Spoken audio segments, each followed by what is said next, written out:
High School Election Revenge, Part 1. March 6th, 2024, American Falls, Idaho, USA. No formal polling existed, but anecdotal evidence showed Porter Roberts cruising to victory as American Falls High School's student body president. Anyone who met Porter agreed he was friendly and lovable, although he did not stand out in a crowd. He was not the smartest, or fastest, or musically talented student in the school of 400, but he claimed friends within all the cliques. He understood the farm kids, the churchy kids, the wannabe geniuses, the anime and goth crowd, the band and choir geeks, and the after-school athletes. As election season approached, Porter's only competition seemed to be a couple of sophomores. As a junior, Porter had more experience and a local campaign staff of 6 friends willing to speak up for him and distribute campaign propaganda. Porter promised his inner circle direct access to the strings of power. They already held regular meetings to play online games like Minecraft, so it was easy to divert some of their conversation toward the election. The more he talked with his impromptu campaign staff, the more Porter hungered for the presidency. It quickly became his life's ambition. While his friends mostly promoted Porter through word of mouth, he got busy making posters and stickers. His mom bought gum and candy to give away and attached ribbons with a slogan she invented: "I'm a Porter supporter." When the official campaign period began, Porter and his staff flooded school hallways with handouts and flyers. They included QR codes pointing to the social media sites Porter created specifically for his candidacy. He posted funny memes and video clips of him walking through school, trying to get his fellow students to dance. The constant campaigning was simultaneously exhausting and energizing. All of Porter's high school-level dreams focused on the election, and he poured his soul into winning. And he seemed like a shoo-in until Sarah Dixon waited until the last possible day to enter the race. Unlike Porter, Sarah did stand out in a crowd. She won local beauty pageants, dominated the town's dance studio, and was the leading scorer on the high school's soccer team. She was the closest thing America Falls had to an influencer. And while her social media accounts were small by Taylor Swift standards, they were off the charts by small-town Idaho standards. All 400 students in the high school followed her in one way or another. After hearing that Sarah entered the race for student council president, Porter's next campaign staff meeting was bleak. As his friends played on the same Minecraft server, no one but Porter sounded willing to talk about the election. "She already has everything going for her. Why does she want this too?" he asked with a groan. "And you know she's doing it on a total whim. That's why she waited until the last minute." Porter's friends agreed, but offered no advice or consolation. "It's not like she's interested in helping out the school," Porter continued. "I'd fight for a longer lunch period and teacher report cards. She won't do anything. It's not fair." Finally, Mitch Kimball responded with, "Yeah, but what can we do about it?" "There has to be a way to fight back," Porter replied. "Maybe we could turn people against her. What weaknesses does she have? What's she done wrong?" "I know she's bad at math," Mitch said, trying to sound helpful. "She's practically flunking her basic math class." "I don't think that's going to do it," Porter replied. "No one cares about math." 3 of Porter's friends interrupted to defend math, but they had no other suggestions for a Sarah weakness. "Maybe you could talk to her and convince her to drop out," Mitch eventually said. "Tell her that stuff about fighting for lunchtime and how much work it will be." No one had a better idea, but they all had excuses for not joining Porter when he confronted Sarah. He went alone and nervously walked up to her circle of friends during lunch. Sarah looked effortlessly beautiful and was taking a selfie with the girl sitting next to her. "Hi, Sarah. Can I talk to you about something?" Porter asked in his typically friendly voice. "I guess," Sarah replied coolly. "Could we maybe talk in private?" "What for? What do you want to talk about?" Porter realized isolating her for a one-on-one conversation would be nearly impossible. He had to push forward in front of a crowd. It's about the election and being student council president. I want to make sure you know how much work it is. I know you're super busy, and the president is supposed to go to a bunch of meetings." "Oh, really?"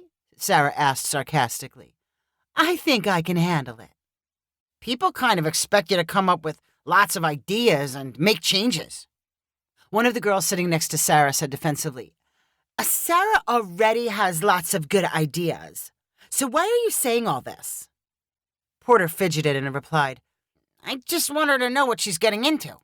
"I think you're hoping she'll drop out." "Is that what you want?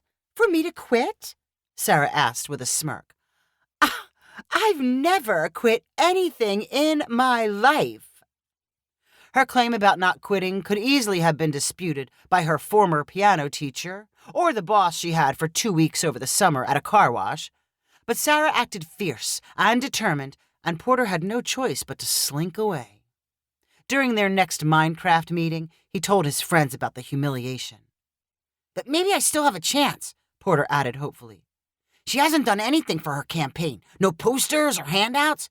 I think the kids at our school will see the difference between laziness and hard work and choose me." The next day, as if to prove she was not totally indifferent to campaigning, Sarah reposted her favorite pageant photo on her social media accounts. The photo included the instructions, "Vote Sarah for Student Council President." Rather than sounding discouraged, Porter was giddy during the next campaign meeting. "Now she has to drop out," he announced. "She broke the rules. If you want to use social media, you have to create accounts specifically for the election. You can't use already existing accounts with lots of followers. That's the rule." Ms. Blomquist was the teacher in charge of elections and the student council. Porter marched into her office and explained the obvious rule violation. He concluded with, "Sarah has to be disqualified." Ms. Blomquist was not as quick with a decision. She thoughtfully read the rules and then said, "I'll talk to Sarah. She probably didn't understand, but I don't want to be too harsh with her." Porter could not say for sure whether Ms. Blomquist met with Sarah or issued any kind of warning, but her voting instruction posts continued. The obvious favoritism brought Porter's campaign staff back to life. During the final days of the election, they told anyone who would listen that Sarah was cheating. And Porter was not only fighting her, but the corrupt school system. The election was held on a Thursday. Ballots were passed around in first-period classes and then immediately collected for counting. With the results to be announced first thing Friday morning, Porter's campaign staff met Thursday night in an upbeat mood. They assured each other that justice and fairness would prevail. All their contacts claimed they voted for Porter. The optimism was short-lived. When Ms. Blomquist read the election results over the school's public address system, she started with student council president. With 70% of the votes, Sarah Dixon.